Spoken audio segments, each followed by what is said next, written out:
Homelessness is in itself is a huge word. National figures will be anywhere in the region of 250,000 people who are in one position or another, of which 30,000 will be literally on the streets. So what we actually do is we pay the investor to end homelessness. We're paying the investor. We're not saying, oh, can you give us some money? And once you've given it, you're never seeing it again. Because we're used to charity thinking, give, give, give, give. This is social enterprise. This is using commerce to make a difference. So it's got a business model behind it. Business has to generate profits. What we're doing with those profits is we're distributing them to the investors. So we are paying the investor to end homelessness. We're paying the investor to change lives, to transform lives.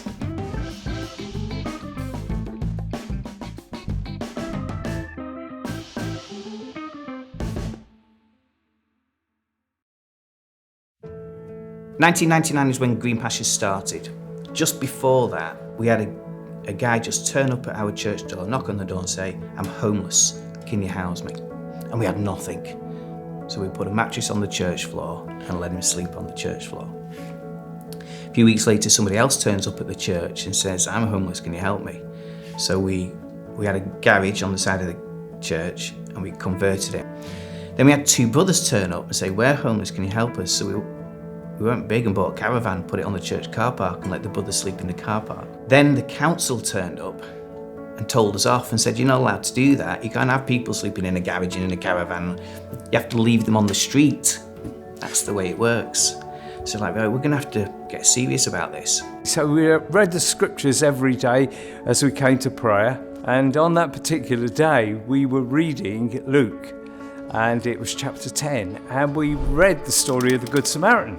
And it was this man had not only taken his first aid box out and bound up this man that was wounded and battered and put him on his own donkey and carried him in, sat up all night with him, looked after him, paid the innkeeper for 2 weeks' keep. But he said to the innkeeper, and if I owe you anything, I will pay you when I come again. And the light suddenly switched on that this man, who didn't know the person who'd been beaten from Adam, took total responsibility for his care and well-being for as long as it would take for him to recover. He could have had a relapse. He could have been there for 3 months, but he said, I'm going to pay for him. And it challenged our hearts. And so we said, Lord, what do we do? And we felt the Lord say to us, what did he do? He put his hand in his own pocket. And so we felt the Lord say, you need to put your hand in your own pocket and begin to think about housing these people yourself. And off we went. My father cashed in his pension. Another lady, Vicky Woodley, raised some money on a rental property that she owned. And then I put it was a long time ago, so I literally put my pocket money in every month. And we ended up buying 2 flats, 2 two-bed flats, and housed our first couple of people. We've gone from one house to housing over 1,400 people right now, and 8,000 to 10,000 over the whole 20-year period. So it's amazing to look back, see all that's been accomplished during that time. So to make Green Pastures work, we need investors, partners, and ourselves. They're the 3 pieces. So the investor piece. We need investment that is the capital to buy the property. So the investor lends us the money, it's loan stock. They choose their interest rate, 0% through to 5%. Many people choose 0% because they're not interested in earning some money. They're interested in making a difference with their capital.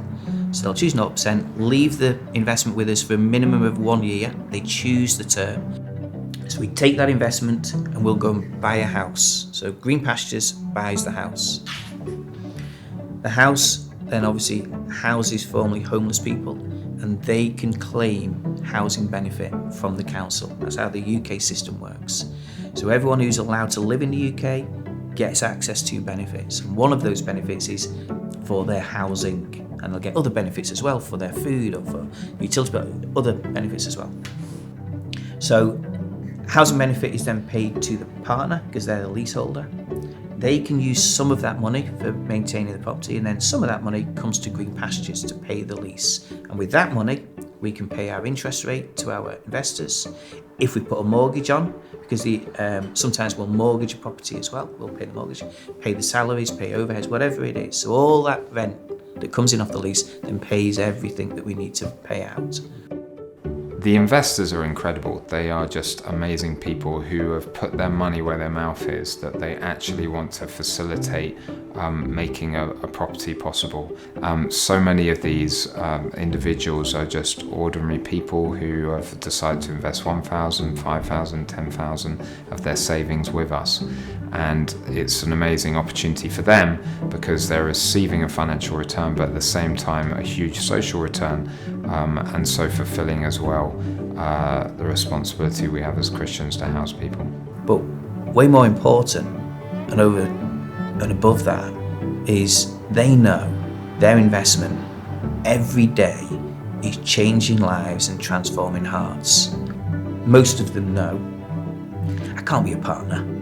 I can't be the person on the ground working with that. I'm not built that way. I can't sit along someone with all those stories and issues. It's not me. But I've got some money. Therefore, I'm going to use that blessing to invest, to make the difference. We had an article in the Times newspaper. Because that article went into the Times, we had people from Land's End to John O'Groats begin to phone us up and say, how do you do it? Can you tell us how you do it? Can we come and see you? Can you come and see us? And so the scripture says, buy the truth, sell it not, freely have you received, freely give. And so we would travel Land's End to John O'Groats and talk to people about the way we felt God had helped us to do this. We had now 7 or 8 years experience, so we were able to help other people. We got connected to Green Pastures really through meeting dozens of homeless people in Liverpool who had nowhere to go. There's very little kind of housing stock in Liverpool really for single males especially. And we were seeing all these guys coming into the church and just thinking there must be some way that we can do something about it, really, some way to meet the need. So we started searching to see who we could partner with and came across Green Pastures. Started a conversation with Pete and Andrew, and in 2015 opened our first property with them to house 4 single males. And since then we've had 2 more properties added, housing a total of 11 people. I think working with others, so partnership is key. Working with others is how it should be. Who are we to think we've got all the answers? Now back then, the partnership was a handshake. There was nothing on paper, there was nothing written. It was, come on, let's make a difference, off we go. We make loads of mistakes because you need to think it through properly and so on. So we now have a really good partner application, nearly 100 partners now across the country, all doing amazing things. So really at the very core, Green Pastures is a facilitating organisation. We facilitate and make it possible and just give the guidance and the encouragement and the enthusiasm and the capital to be able to really accomplish their dreams, which is to take people under the roof of a building and to care and see them being restored and transformed. We want people to be full members of society and earning their own money or having something. So some residents might never get to a point where they can be employed, but be a volunteer or have part-time work or something. Of course we recognise, because of people's unfortunate backgrounds or the cards that they've been dealt, they've ended up in a position where many of them aren't necessarily going to be absolutely ideal for employment in society. Who's going to give them a chance? Look at their CV. Who's going to do that when you're up against somebody else? Why are they going to choose me? So of course we had a look out there and say who else is doing something or other, and we discovered Grace Enterprise, Matt Parfitt's project. So we met up with Matt, told him who we are, what we're about. He says, what's the chance? You've been doing this for 14 years. You've clearly worked out how to do it. What's the chance of you're working with us and we'll come up with something together? So Matt said, yeah, love it. Let's make it happen. So we were approached by Green Pastures, as in they are good at housing people, they're good at supporting people, but the thing that wasn't quite working for them was employing people. That's the thing that we have managed to do a bit in Nottingham. So them coming together is a real alignment of heart. The same type of people that they are housing or the kind of people that we're employing. So it's just a natural coming together. And it's meant that they've put money and resources into us. They've helped us to start a new business with them. So we're doing it in a partnership, 50-50, the idea to pioneer in Nottingham, to prove a model, but then to replicate nationally. And Green Pastures are already national. So therefore to use some of their partners to open up satellite bakeries and to say that we can create jobs all over the country. Not everybody has to be good at marketing or sales or running a business, but here's a model that works. Here's a model that creates jobs so you can get alongside people, do life with them and support them in ways you currently haven't been able to do yet. We know that our residents cycle back to prison is far less. The amount that return to prison with us is far less than that are not with us. So you just follow that through without thinking too hard. Our prison population halves. The impact on society, the people are going to prison for a reason. They're no longer doing those things anymore. The ripples through society. And for the individuals themselves, like we keep saying, it's changed lives, transformed hearts. These are new people. Not only are they not involved in the negative elements of society, they're now contributing to it. They're now talking to those that might have followed their path and say, don't need to go down that road. You can choose a different path, and here's how. It'd be fab if society did move in the direction of how Christ taught us, of course, and then we'd have more people thinking, how can I help, how can I serve? And those that are entrepreneurial, those that have got a business mind, how can I use these God-given talents to make a difference using a business model that's going to have a social impact?